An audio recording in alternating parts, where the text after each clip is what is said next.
At this time, I will turn the presentation over to Dan Miller, the procurement lead for the wvOASIS project. Good morning, and thank you, Courtney. It's a pleasure to be here today.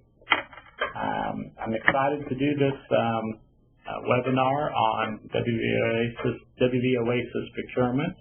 And speaking of webinars, I want to put a shameless plug in for a couple of our own that we have coming up. We have some fiscal year-end webinars planned. They'll be announced soon, so watch for broadcasts on OASIS and other announcements on those. You should be getting those soon. So today we have quite a bit of information to cover. So I want to just go ahead and dive in and get started. We have 6 objectives we'd like to accomplish, and maybe, if there's time permitting, after we get past the 3rd one, we might take a small break, 5 minutes, and come back. Or if we're running short on time, we may just have to plow right on through. But our objectives today are to provide an overview of wvOASIS procurement functionality, especially for anybody who's new to state procurement. Also, our next objective, number 2, is to explain the structure and role of commodity codes. That's really a foundational concept so that the more you know about it and the more you're aware of it, the easier your life will be, I promise. We also want to introduce, for those who aren't already using it, we would like to introduce the wvOASIS Cycle Dashboard, which is available on My Apps. We need to review commodity-based encumbrance and pre-encumbrance. We want to examine document and line references and how those are important in processing a transaction. And then finally, we want to discuss the accounting adjustment procedure for central procurement documents. So let's dive right in on objective number 1, which is probably our biggest one. The procurement, I guess I'm advancing slides here, so I should do that. That's all right.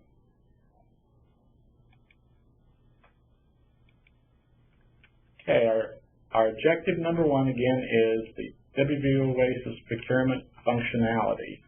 Procurement functions in OASIS include requisitions, solicitations, evaluations, and awards.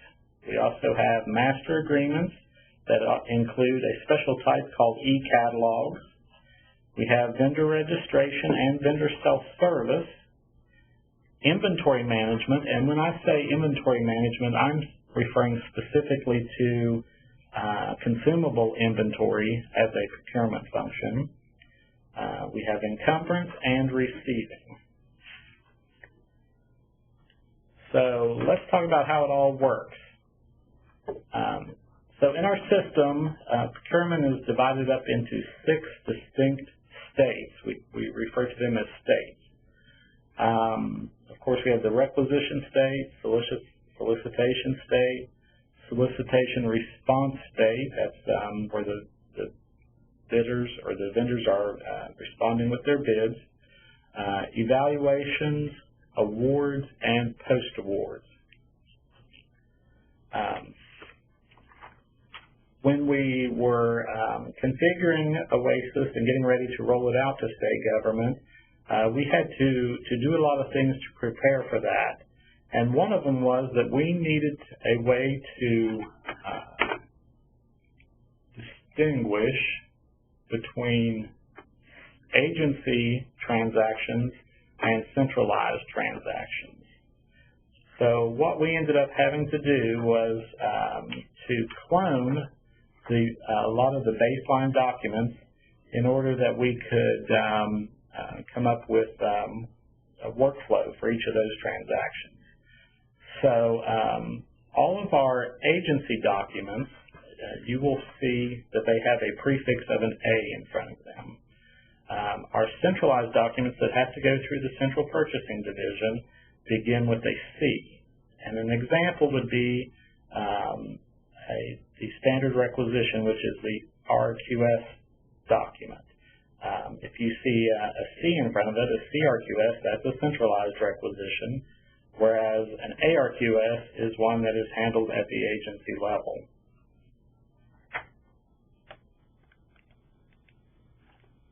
And here are some examples. We've already talked about the requisition, but in the solicitation state, the centralized document for that is, or one of the centralized solicitation documents is the CRFQ. And an agency equivalent of that would be the ARFQ. We have some documents like the SR document and the EV document that are not workflowed. As soon as they're submitted, they go final. So for that reason, we had no need to clone those, and they don't have a prefix, as you'll see there. And this is not a complete list of all of the documents. These are just some examples of documents and the various states that they're in.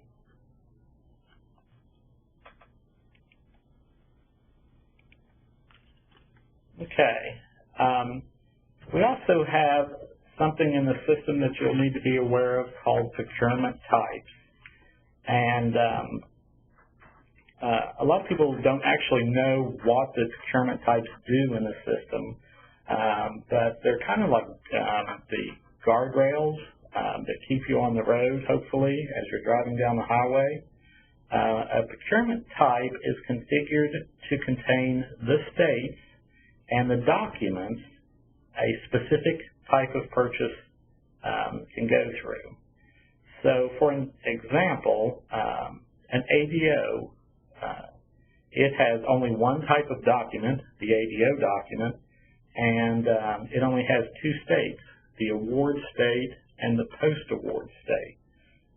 Some of the other procurement types may have all six of the procurement states, as well as a chain of documents to go through. And this is kind of how we keep those all glued together and keep you on the right path.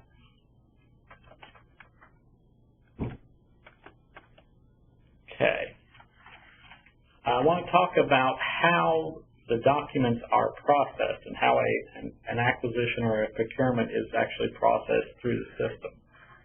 First of all, we need to discuss the difference between copy and copy forward. If you take a document and you copy it, you create an exact duplicate of it with a new document ID. That's a little different than copying it forward. If you copy a document forward, you're actually taking it from one state to the next state, processing it through the procurement chain. And here are some examples of these are just examples of a typical transaction going through the various states at the agency level and at the central purchasing level. You know, you start with your requisition. You copy that forward to create a solicitation, such as an ARFQ. And after the once you arrive at the closing date for this solicitation, you would need to create an evaluation document for that. So that's why that ARFQ has that little line that skips forward to the EV document. Once you create an evaluation or EV document, you can load the responses, and the solicitation responses are bids. You can load those onto the evaluation document by clicking a button that's on the header of the EV. And then from there, you can copy forward to whatever the correct type of award you're doing is, whether it's an APO, an ACT, or an AMA, for example. And then you see in the post-award state, we have documents such as invoices and receipts and payment requests. If you haven't already done so, you may want to actually print this slide off and paste it onto your wall, so it is handy from time to time. Okay, I want to talk about the procurement folder. The procurement folder is a nice feature. It contains all of the documents relating to a particular procurement in one location on one screen. The procurement folder does not get created until a procurement document is validated. Once you validate the document, the system behind the scenes will actually create the procurement folder.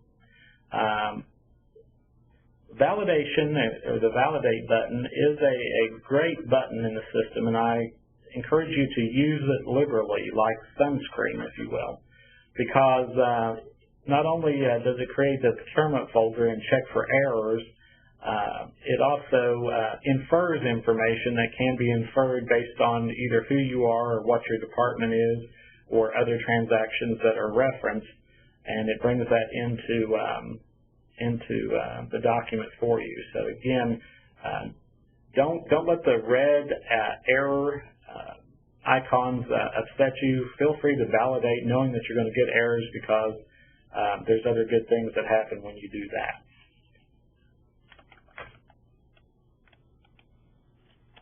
All right, I want to talk about when you need to do a purchase order. The rules, the purchasing handbook tells you that you need to do a purchase order if you have a transaction that is $2,500 or more during a 12-month period. So if your transaction is less than $2,500 in a 12-month period, then you don't necessarily have to do a purchase order. You are, of course, encouraged to do so, but you don't have to. In this instance, the preferred method of payment is the P-card, but you can also pay, as an alternate method, you can pay by GACS document. For delivery orders, those also are optional if you're doing, and I need to stress this, that it is a one-time delivery order in a 12-month period, less than $2,500. If you're doing, multiple delivery orders during a 12-month period that together exceed the $2,500, then we would like to capture that usage. So we would like for you to do the delivery orders in that instance. And again, this is unless otherwise specified by the purchasing division.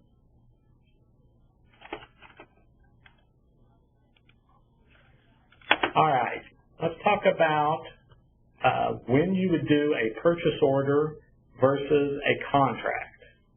That's what I mean by PO versus CT. The way you can determine whether a requisition should be a purchase order or a contract is by the definition.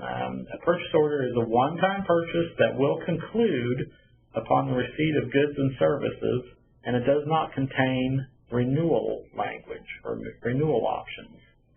A contract, on the other hand, sets a price for goods and services to be received over a period of time, what we call a term or term contract, and it usually, not always, but usually contains renewal options. And I want to give you the quintessential example here. It would be a construction contract. Although we call construction contracts, and they are legally contracts, in OASIS that would be a purchase order, because it is not something that you would ever renew. You might extend a construction contract, for example, if due to bad weather, but you would never renew a construction contract.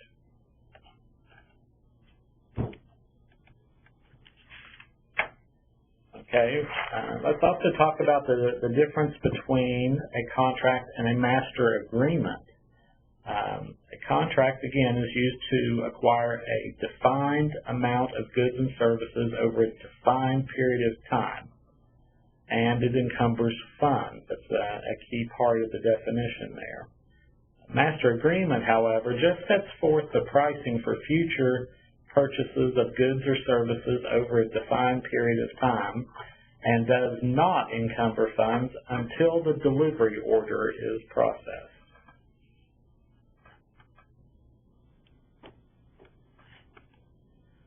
All right, let's talk about commodity line types. And actually, in the title for this slide, it should actually say commodity line types, because that's exactly what we're discussing here. You would use the item commodity line type is the default, and you use that where there's a quantity greater than 1, defined or estimated, and a unit of measure and a unit price. You would use a service type commodity line especially when you have a service. You can still have a quantity and a unit price. You would just need to put those, specify those in the extended description field. But then when you use the service type commodity line, you just enter a service contract amount, and as payments are made, it draws down from that. It reduces and liquidates that amount. We also have the catalog commodity line type and the discount commodity line type. I think those are pretty self-explanatory, but if not, feel free to submit us a question.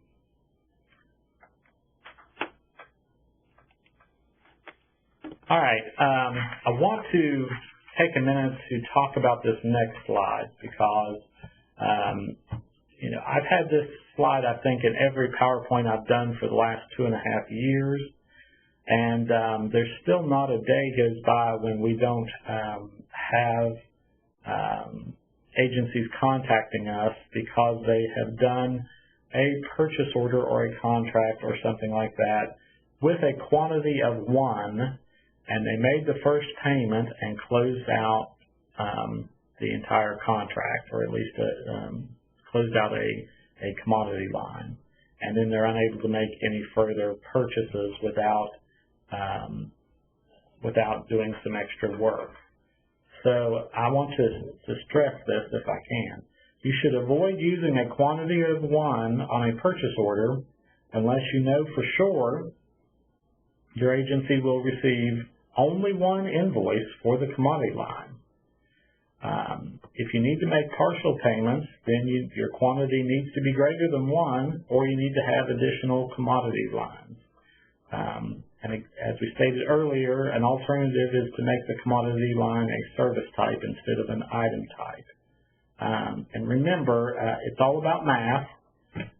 1 times any number is that number. So if you're going to have, instead of using a quantity of 1 and units of measure like job or lump sum, just go ahead and use the service contract amount. You know the phrase is expect the unexpected. Unexpected things do happen. You may issue a purchase order thinking that you're only going to need to make 1 payment, but then the real world rears its ugly head and something happens and you have to issue 2 payments instead, or maybe sometimes more. So it's really a matter of good planning to avoid a quantity of 1.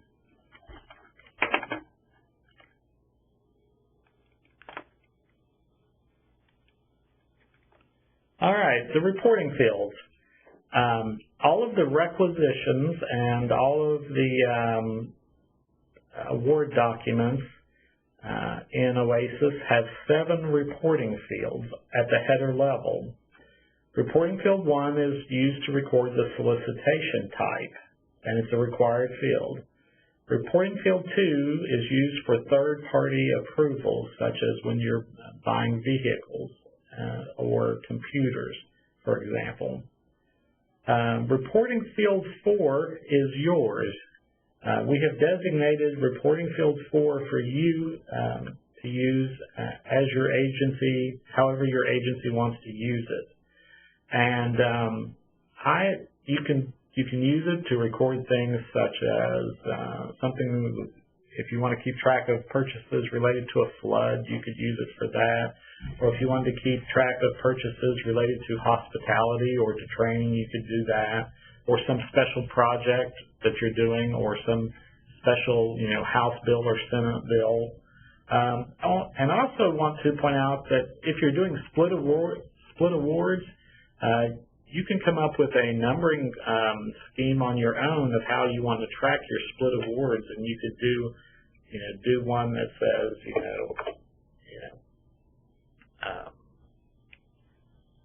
janitorial A and janitorial B, or that may not be a good example, but any way that you want to split your purchase order, you can use that reporting field too, and then when you run a report,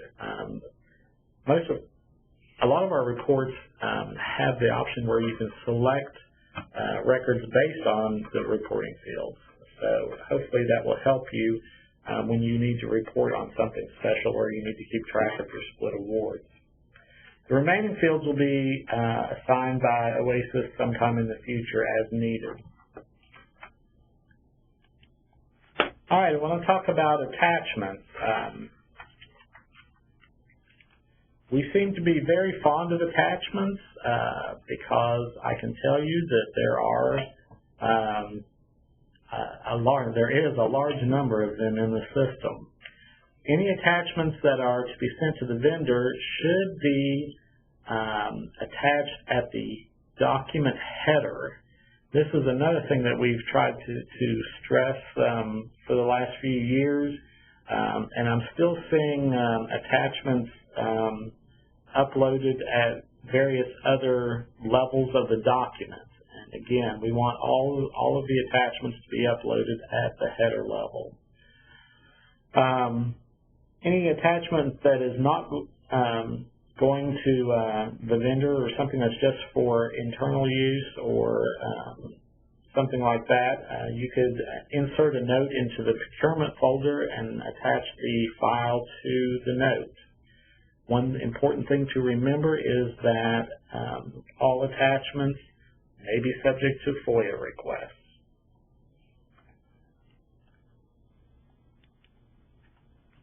All right, so I think we've concluded objective number 1, which is an overview of the procurement functionality. Now let's move on to the structure and the role of commodity codes in the system.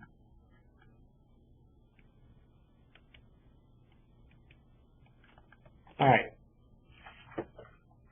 Let me first explain what the purpose of commodity codes are. Commodity codes are a tool for classifying information on transactions. It's not that different from taking a bunch of papers and putting them either in alphabetical order or chronological order. By applying the commodity codes, you're doing something so that you can make order out of chaos and make things easier to find and locate and to report against.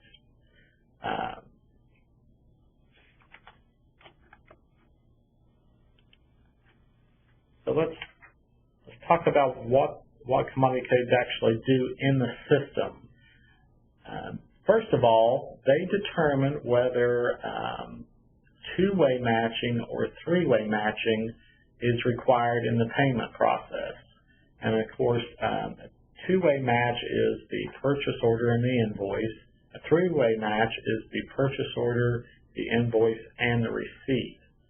Now, the rules say that if you are buying something that is tangible, an item, for example, then you're required during the payment process to have a three-way match. However, if you have a service, something intangible like a service, then it only requires the two-way match. And the system knows which one to ask of you based on the commodity code. We'll actually see a little bit more information about that in just a few minutes. Of course, commodity codes also facilitate reporting and spend analysis. They also facilitate bid opportunity alerts and notifications to vendors. They also play a role in inventory control and materials management. And when I say inventory control here, I'm referring to consumable inventory, not fixed assets, although they also play a role in that, as you can see. They play a role in catalog management as well as the recording of potential fixed assets. Now, two of the most popular commodity coding schemes or schemas are the National Institute of Governmental Purchasing, or NIGP, and also the United Nations Standard Products and Services Codes. I want to just take a minute and show you the difference between the two. Okay. If you buy the full schema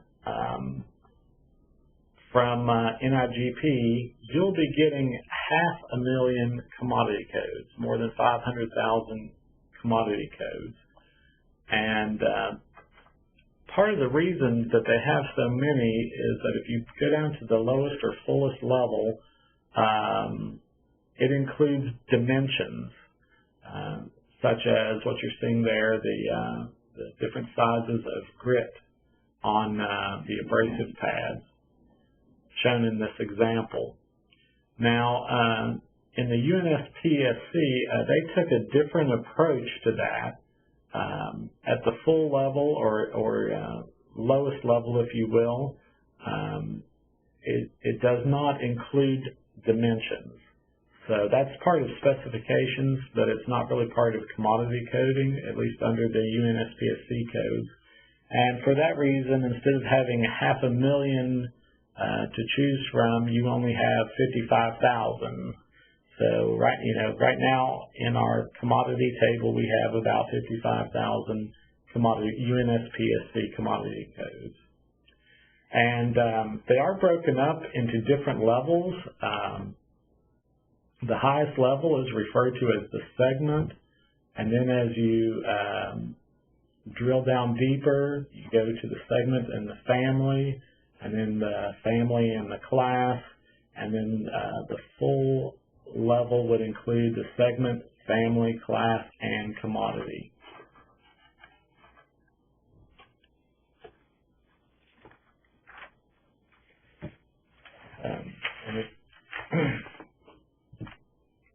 I do want to mention that the UNSPSC was jointly developed by the United Nations Development Program and Dun & Bradstreet.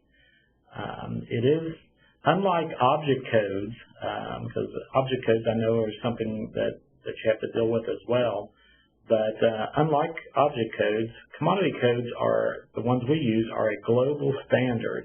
And it's not just the buyer that uses this as a standard. Vendors use the standard as well. And the majority of the vendors we have on the VCUS table have at least one commodity code associated with their profile.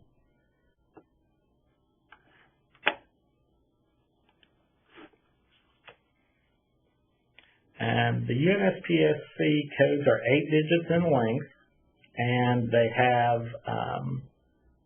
a 4-level hierarchy.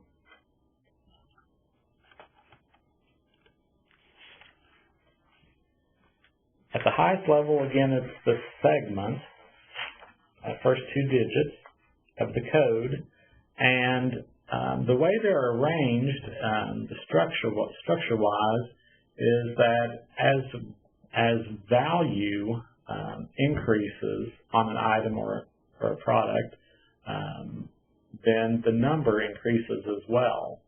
So at the low end of the spectrum, you'll have raw materials that will have a segment number between 10 and 15.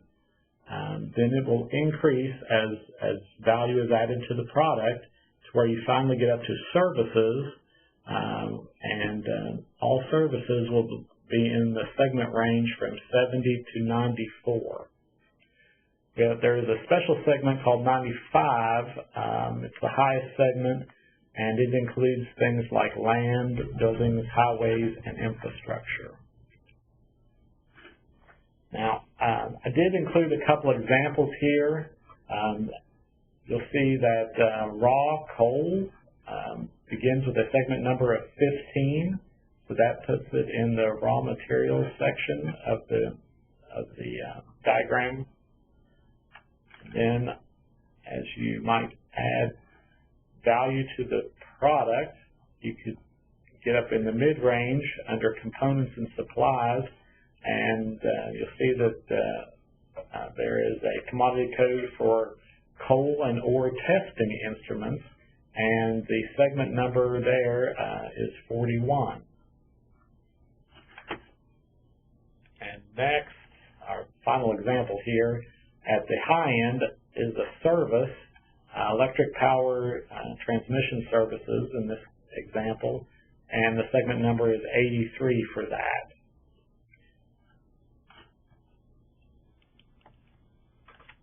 Now, I realize this slide might be a little difficult for you to read, but I wanted to just give you an example of what you can see on the commodity table. First of all, to get to the commodity table, the easiest and fastest way to get there is to go up to the Jump To box at the top of the screen and just type in COMM and then click Go, and that will take you to the commodity table. And once you get there, you can use the search link to supply a keyword, and I think I used calcium or maybe even calcium chloride as my search word, and that retrieved two different commodities. The first one shown is for snow or ice melters. And that's actually the commodity code that you would use if you were buying rock salt or road salt. If you happen to work for highways or somebody else who's responsible for clearing parking lots and things from ice. It also retrieved a commodity code for calcium chloride. Now, the difference between these two commodity codes is basically that the calcium chloride that is in the segment 51 is something that state laboratories might buy. It's just a chemical, and it's not in the volume that, for example, Department of Transportation would purchase. To make it easier for people who buy snow and ice melter or rock salt or road salt, we added some keywords, and I highlighted those below. If you look at the keyword search section, to make it easier to find the correct code for road salt, we added keywords there. And that way, hopefully, we're preventing people from using the wrong code and using the one that's more for a laboratory setting by mistake. Also, a couple things I wanted to point out is that this particular one that we're looking at right now is not a fixed asset, and it will not, if you purchase it, even if you purchase more than $1,000 worth, it will not create a fixed asset, a potential fixed asset record in OASIS. And I know this because when I look at the fixed asset type, there is nothing there. And also when I look at the fixed asset flag under general options, it is not checked.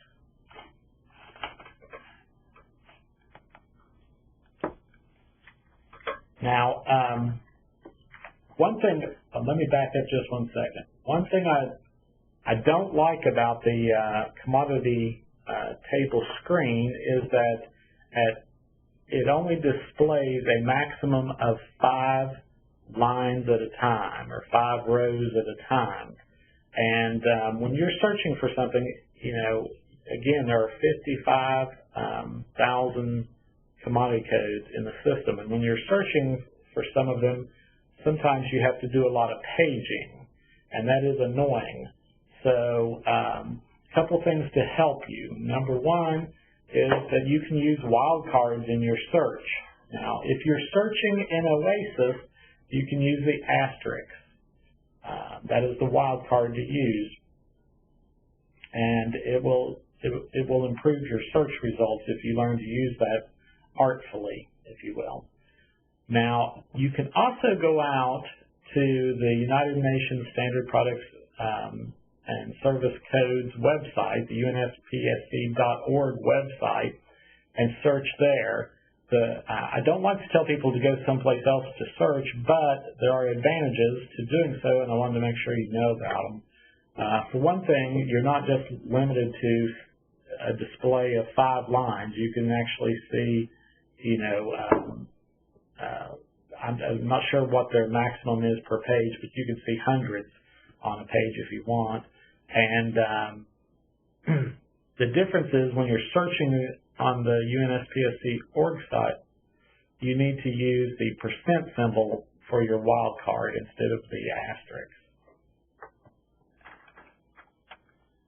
The other nice thing about searching on the UNSPSC.org website is that once you have a big list of search results, you can still search through those pretty quickly using your browser's find feature. That will help you as well.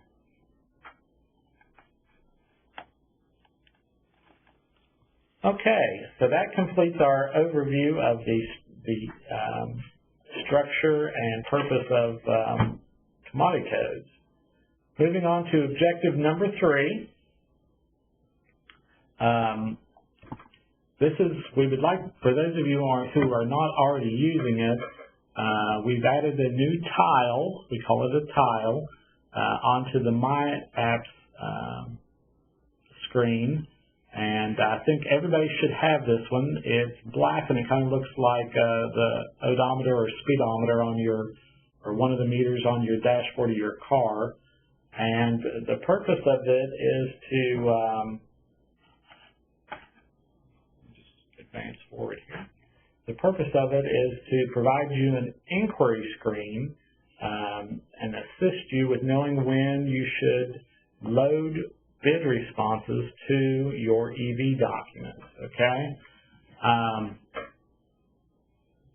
Of course, when a vendor submits a solicitation response in vendor self-service, that document remains sealed in the VSS electronic lockbox until the solicitation closing date and time are reached. Then responses are copied from the lockbox to the procurement folder by a series of synchronizing interfaces that we call the VSS sync cycle.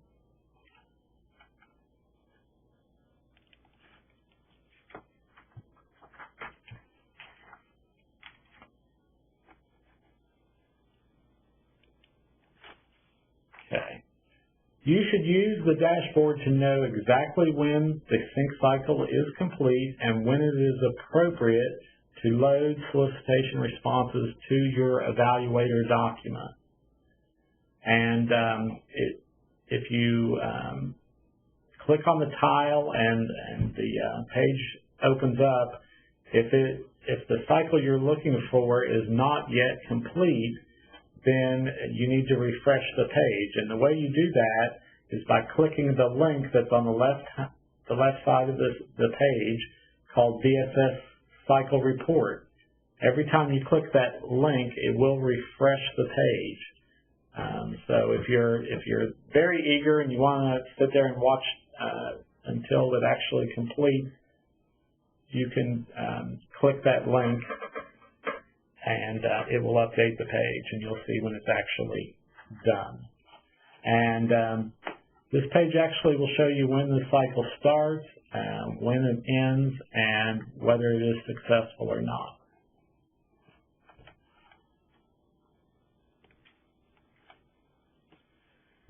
A couple more things about the sync cycle and VSS. The sync cycle runs every hour on the half hour throughout the day beginning around 07:30 in the morning. The last sync cycle of the day runs around 17:30, which would be 5:30 p.m. Now, there is also a sync cycle included in the nightly cycle as well. Bid closing times are entered and displayed in 24-hour format. This is very important. If you would like to open bids at 2:30 in the afternoon, do not put 0230 in for the time, because that will be 2:30 a.m. and people get tripped up on this all the time. So I do want to make sure that everybody understands that time needs to be entered in the 24-hour format. A couple more things. You should avoid the 12:30 or noon cycle. That should be avoided because occasionally our technical team uses that cycle to perform other technical tasks. So it gets canceled sometimes and replaced by some other type of action that they need to work on. I also would like to encourage you to avoid the 13:30 or 1:30 p.m. sync cycle, because that is the time that purchasing does all of their central public bid readings and bid closings. So, I don't want to put too much stress on that one time spot. You can do that. You can have agency level bid closings and bid readings at any other times throughout the day. This is not a hard, fast rule. It's just something I'm encouraging you that you should do so that we don't put all the stress on one particular cycle.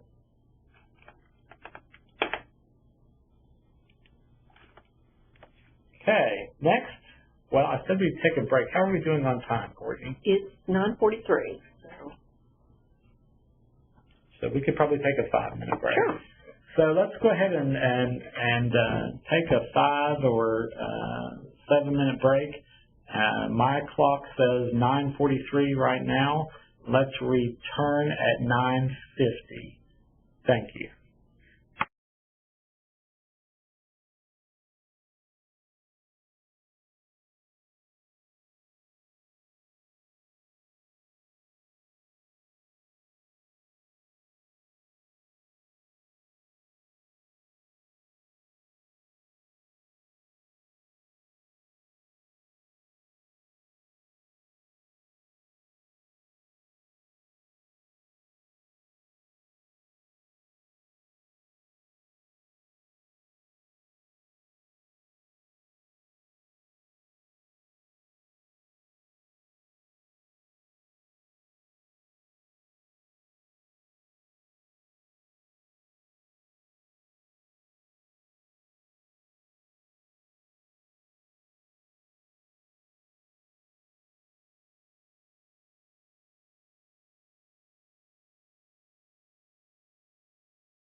Welcome back, everybody. I apologize for all the technical difficulties that I am understanding that people have had. So hopefully everyone has been able to work that out and join us. We'll get started again. We do want to answer a question that came in on the Q&A window. So here's Dan. Yes. Thank you and welcome back. The question we received pertained to the statewide master agreement for WARF, specifically for bottled water. And the question was, if you set up with WARF a rental for a water cooler and regular delivery of water in an amount that is less than $2,500 per year, I guess, then a monthly, would an ADO be required, I think is what the question is. And at face value, it looks like you would not have to do that ADO. However, I have a couple comments here. Number one, you should check with the buyer on that, because it is my understanding that the $2,500 is not just counted necessarily at one particular location. It is for your entire agency and your agency's budget. So if you have other offices that are also spending money with WARF for bottled water, then you would be perhaps exceeding the threshold there if you were both using it and not doing purchase orders for that. That's why I always say, we still encourage you to do the purchase orders under the threshold, because it's a good practice. It's a best practice. But again, that is something that I encourage you to discuss with the buyer for a definitive answer. All right, let's move along now and talk about encumbrance. We want to review commodity-based encumbrance and pre-encumbrance. That's our objective number 4. All right. Encumbrance means to encumber funds or to set aside money or reserve money for a specific purpose. And just a couple clarifications here. An encumbrance references a vendor, whereas a pre-encumbrance may or may not reference a vendor. So a purchase order would always be an encumbrance compared to a requisition. When you're doing a requisition, you may or may not know who the vendor is at that point, and that's why we refer to requisitions as pre-encumbrances. And we actually have a couple of different encumbrance methods in OASIS. We have accounting-based encumbrance documents such as the GAE and the GAP. The GAP would be equivalent to the commitments in the old FIMS world, the legacy FIMS world. GAEs, I think, are used mainly by higher education agencies. And then we have the commodity-based encumbrance documents, and those, again, are your requisitions, such as the RQS, the purchase order, the CT, and delivery orders. And one big factor in determining encumbrance is the accounting event type that is entered on the accounting line. So when you enter a dollar value on an accounting line, now or in an out year, this is how you would do it. And an out year would be a future fiscal year. So for your requisitions, your accounting event type for an out year would be the PRO1. For the current year, you would use PRO2. Now, the PRO5 also works, and people kind of get that confused a little bit, but the PRO5 is mainly for the PO type during the current fiscal year. And if you have a PO that you're doing an out-year accounting line for, you would use the PR07 for the event type.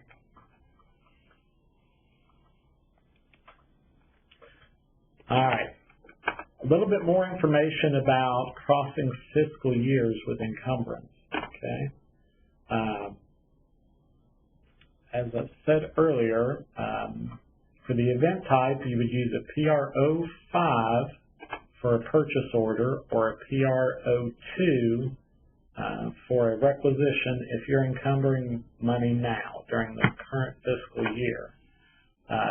If you're encumbering, or if you want to set up money that will be encumbered after the fiscal year roll for a future fiscal year, then you would use the PR07 for the purchase order and the PR01 for the requisition. When you do that, for a current year, the reserved funding flag needs to be set to no. For an out year, and no is the default, by the way, but when you're doing an out year, you need to set, it's very important that you set the reserve funding flag to yes. Also, for the budget fiscal year, you would use the current fiscal year, or allow that to be inferred.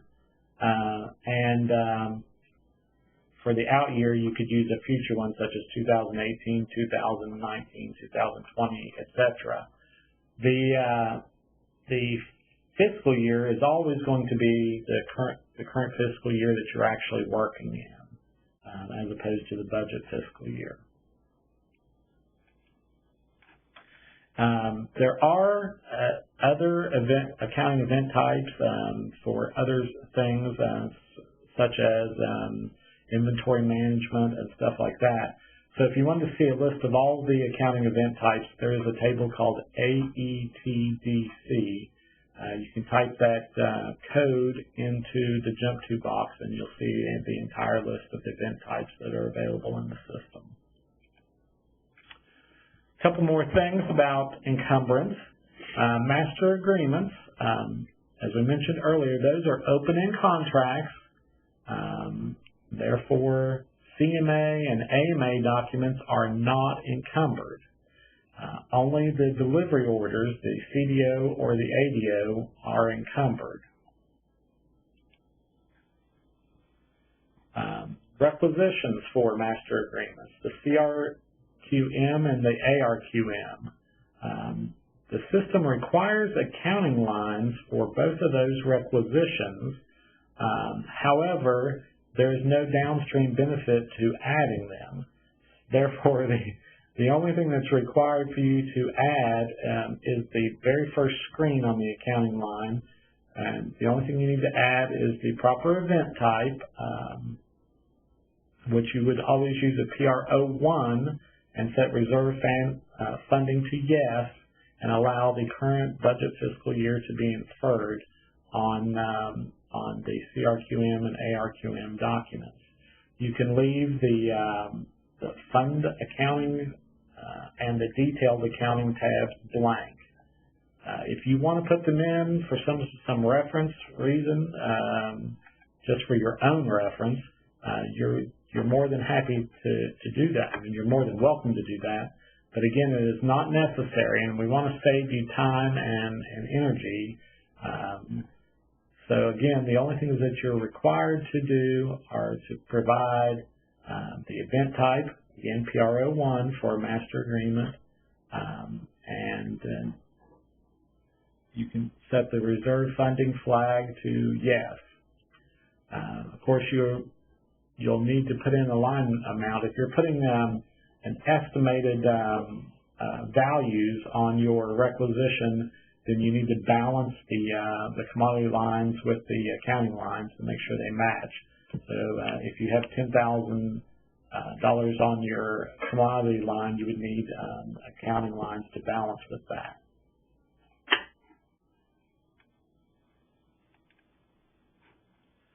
And this is just an example of the fund accounting screen. just to show you that you don't have to enter anything there, and your requisition, your CRQM document will still validate successfully. A lot of people, a surprising amount of people, get confused by the maximum budgeted amount field. I want to stress that field, that any values that are put in that field, do not encumber or reserve funds in any way. The purpose of that field is only to determine whether negotiations are allowed, and that's when all bids exceed available funds. So again, that amount is important that you put something there if you want to have the opportunity to negotiate in those situations. However, it does, whatever amount you put there will not encumber or reserve money. All right. We're rolling right along here. Hopefully we might have time for some questions then when we get done. So now we're on objective number 5, which is to examine document and line references. Document references are created when a document is copied forward to create the next document in a chain. And as you are aware, we have a chain of documents that we go through for a typical procurement. An example would be when you create a requisition such as an ARQS and you copy it forward to create a solicitation such as an ARFQ. It would create a document level reference, and if you wanted to see that reference, you just go to the document menu. The document menu is that little drop-down error in the middle of the screen at the top. You click that, and you'll get this pop-up menu or drop-down menu, I should say. And document references is one of your options there.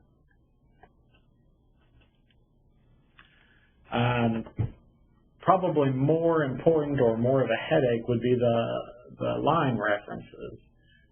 Each commodity line has a reference tab that identifies a specific commodity line from another document which is linked to it, if any. Likewise, the same thing is true for accounting lines. And in this example, it's a little hard to see, but in this example I'm giving you, this purchase order refers back to a requisition, a CRQF, for natural resources, and it's referencing commodity line number 5 on the requisition. Now, sometimes not all of the requisition lines get awarded, so there's not always a one-to-one match. It's nice and easy to follow when they do match, but sometimes they do get out of order, or when some commodity lines are not awarded, then they would not have a one-to-one match there.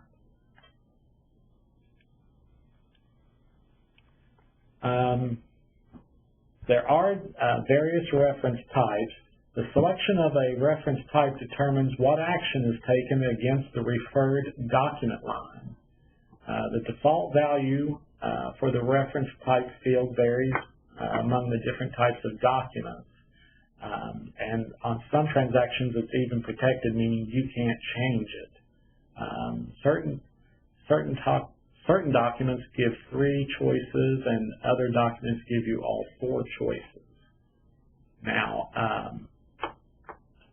this screen has a list of all 4 of the reference types and an explanation of the actions that they cause when they're used. And I'm not going to bore you by reading the screen to you.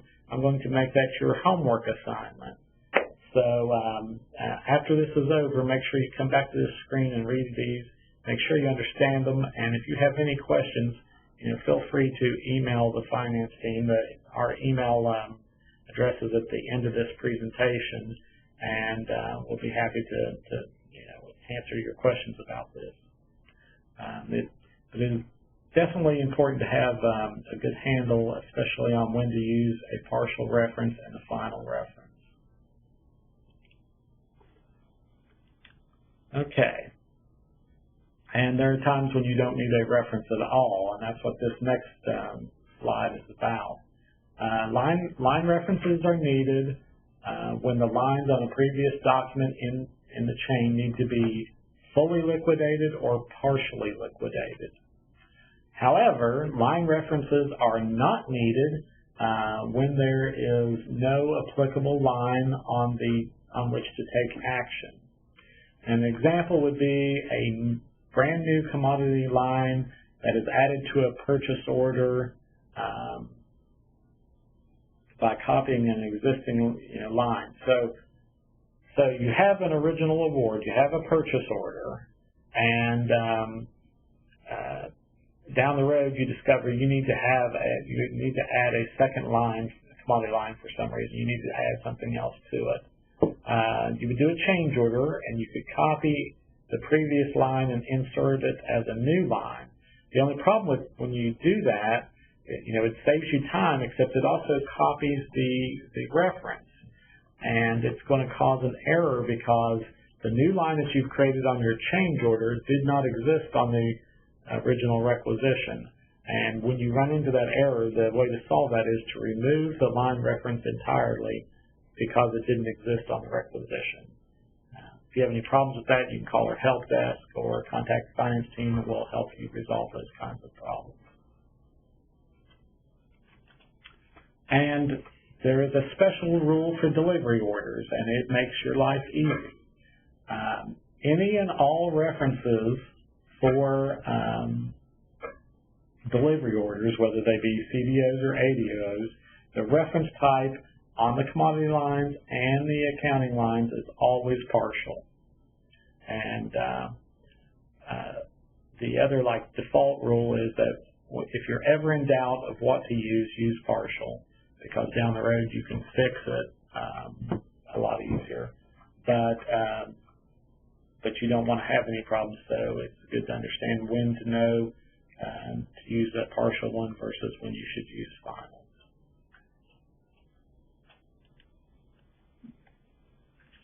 Okay. Then our last objective of today, and wow, we were really going a lot faster than I thought we would. Our last objective today is to discuss the accounting adjustment procedure for centralized procurement documents. And I want to stress that this procedure was developed for centralized procurement documents. If you're doing an accounting adjustment on an agency-level procurement document, you really can approve that yourself. You don't need to contact the finance team in order to approve that type of accounting adjustment. Okay. The purpose of the accounting adjustments is to provide a means to expedite changes that are strictly accounting in nature. All other changes to procurement documents must be submitted into central procurement workflow as a formal change order request. Please note, this is one change from back in our legacy world in the SIMS days. The issuance of a notice to proceed is no longer considered an accounting adjustment because it impacts the effective dates of the contract. So those are now processed as change orders, not as accounting adjustments.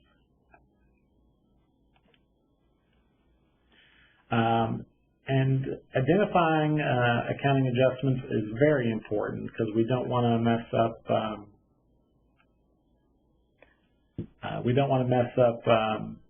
our reporting. So on the header of your, when you're doing an accounting adjustment, you would edit the document to create a new version, a new modification version. And then on the document header, the modification tab, the track changes box should be checked only when you're processing a change order. So if you're doing an accounting adjustment, uncheck that box. Remove that check mark when you're doing an accounting adjustment.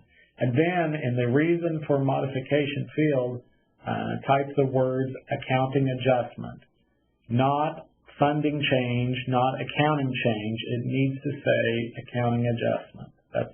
That's what our reports are looking for in order to make sure that those are not included in other types of counts or reports. And here's an example. I hope you can see it. As you can see on this example, this is an accounting adjustment because the track changes flag has been removed, and the reason for modification says accounting adjustment, and in this instance, they're changing the object code from 3206 to 3207.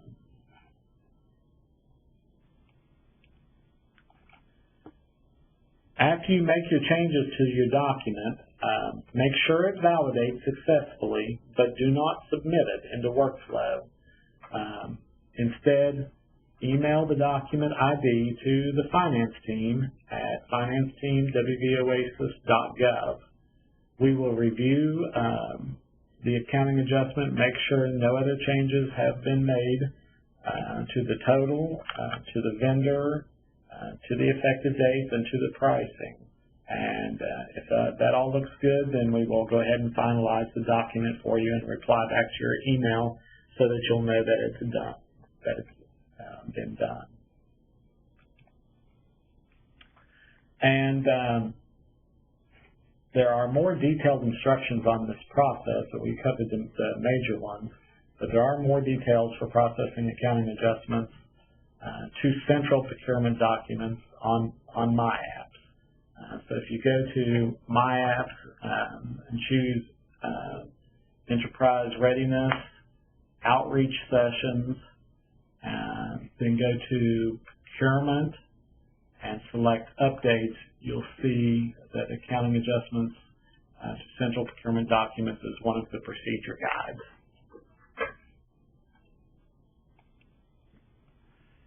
And that's it. We are done. We've got through this in record time. So if you have any questions, feel free to ask them now. We're going to still stay on for a few minutes and see if we get some questions from you. If you don't want to submit them in the chat box, or if you think of the questions later, you can email them to us. Again, the email address to use is financeteam@wvOASIS.gov. It's always a good idea to use that email address instead of emailing us individually, because if one of us is busy or out of the office, we try our best to cover for one another.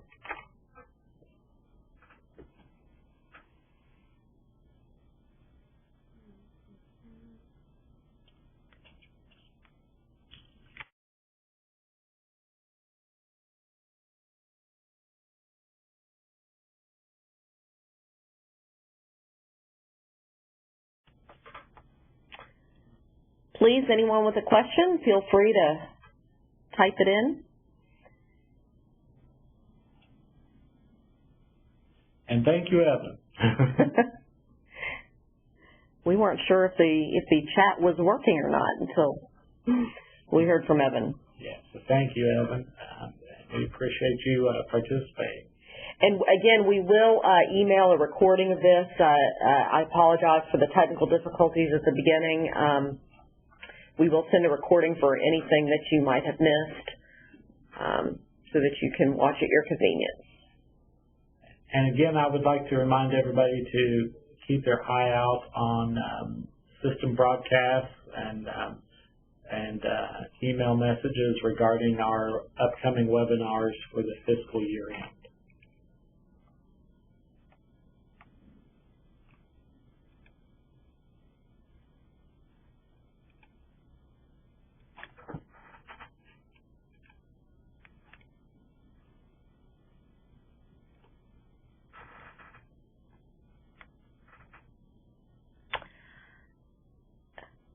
Okay, we'll give it another minute or so for anyone who may want to send a question.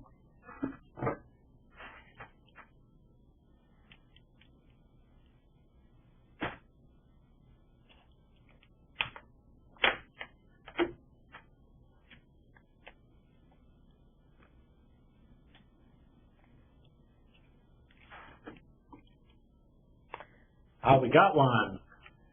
All right. The RQS documents. This is regarding the RQS document. RQS documents will require accounting lines to include accounting information. Correct. That is correct. And whether it's an ARQS or a CRQS, those documents, those types of requisitions, the standard requisitions, do require accounting lines, and those accounting lines will be encumbered based on whether they're the PR01 or PR02 accounting event type. Again, the PR01 is an out year, and it will not encumber money until it's rolled into that particular out year. So if you have a requisition that has been submitted to purchasing and it's final, but you don't have the purchase order yet, that pre-encumbrance will get rolled as part of the fiscal year-end process. So thank you for that question. Okay, we'll give it I think something might have come in on the chat. Okay. We do have another question. Okay, the other question is, when you are doing a CRQS and need to copy forward to the CRFQ, does the agency do the copy forward, or does the purchasing buyer? And the answer is the purchasing buyer is the only person that can create the CRFQ document, the central solicitation document. So, yeah, that's a great question. I appreciate you submitting it, but that is the process.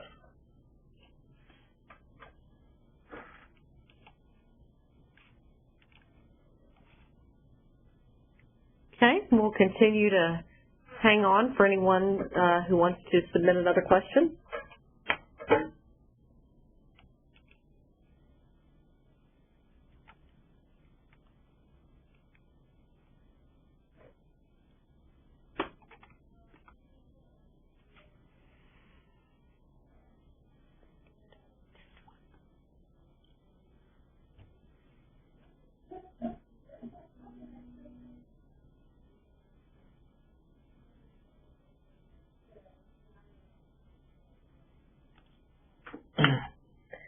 We will give it a couple more minutes.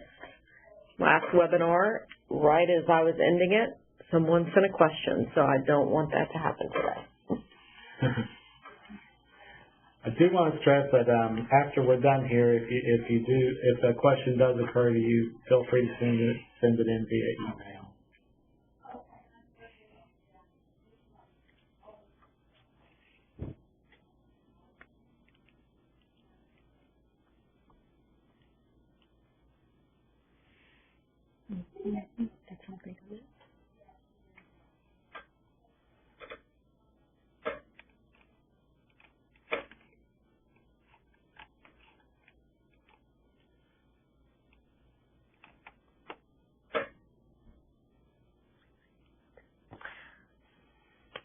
Well, it looks like no one has any other questions, so we will go ahead and conclude today's presentation. We will email a recording to all the participants, and thank you for joining us. Thank you.